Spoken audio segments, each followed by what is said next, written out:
हर बार जब मछुआरे समुद्र में मछली पकड़ने जाते थे तो वे लड़की को अपना हाथ समुद्र में डालने के लिए कहते थे और अगले ही पल चमत्कार हो जाता था। अनगिनत मछलियां जैसे किसी आह्वान को सुनकर लड़की के हाथ की ओर इकट्ठा हो जाती थी। लालची मछुआरे ये दृश्य देखकर बहुत खुश हो जाते थे। लड़की की उपस्थिति के कारण ही वे हर बार समुद्र में मछली पकड़ने जाते थे और भरपूर मछलियां लेकर लौटते थे। लड़की की इस विशेष क्षमता से न केवल द्वीप के लगभग 100 लालची निवासियों का पेट भरता था, बल्कि उसमें एक अद्भुत उपचार क्षमता भी थी। लड़की के संपर्क में आने वाले लोगों के घाव आंखों के सामने तेजी से ठीक हो जाते थे। इसलिए हर सुबह गांव वाले लड़की के घर के बाहर कतार में खड़े होकर अपनी बीमारियों के इलाज के लिए इंतजार करते थे। इस विशेष क्षमता के कारण लड़की को स्थानीय गांव वालों ने उद्धारकर्ता मान लिया था। गांव समिति ने सर्वसम्मति से द्वीप को बंद करने का निर्णय लिया। कोई अंदर नहीं आ सकता और नहीं बाहर जा सकता। लड़की की क्षमता के बल पर वे पूरी तरह आत्मनिर्भर हो सकते थे। इस तरह जल्द ही गाँव वाले समृद्ध जीवन जीने लगे। लेकिन समय के साथ ये शांतिपूर्ण गाँव मछुआरों की स्वार्थ और लालच के कारण एक गृहयुद्ध में फंस गया।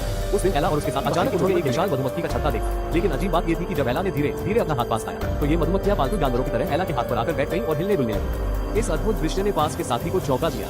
लेकिन एला की स्थिति को समझने से पहले ही मधुमक्खियों का झुंड पास के साथी पर हमला करने लगा। ये स्थिति देखकर एला ने अनजाने में अपनी मुट्ठी कस ली। लेकिन अचानक अगले ही पल एला ने इस दृश्य को देखकर डर के मारे देखा कि उसे न केवल उपचार की क्षमता है बल्कि इतनी बड़ी मारक क्षमता भी है। गाँव वालों में दहशत न फैलाने के लिए उसने अपने साथी को इस घटना को न बताने की सख्त हिदायत दी। लेकिन अजीब बात यह थी कि इस घटना के बाद से एला ने अचानक अपनी शक्ति खो दी, क्योंकि उस रात जब मां खाना बना रही थी तो गलती से चाकू से अपनी उंगली काट दी। लेकिन लड़की पास में ही थी और उसकी उंगली में ठीक होने का कोई संकेत नहीं था। पिता ने ये देखकर जल्दी से अपने हाथ की हथेली पर चाकू से एक कट लगाया, लेकिन परिणाम वही था, कोई ठीक नहीं हुआ। ये स्थिति देखकर उन्होंने तुरंत गाँव वालों की बैठक बुलाई और इस घटना की जानकारी सभी गाँव वालों को दी और घोषणा की कि गाँव का क्लिनिक फिर से खोला जाएगा।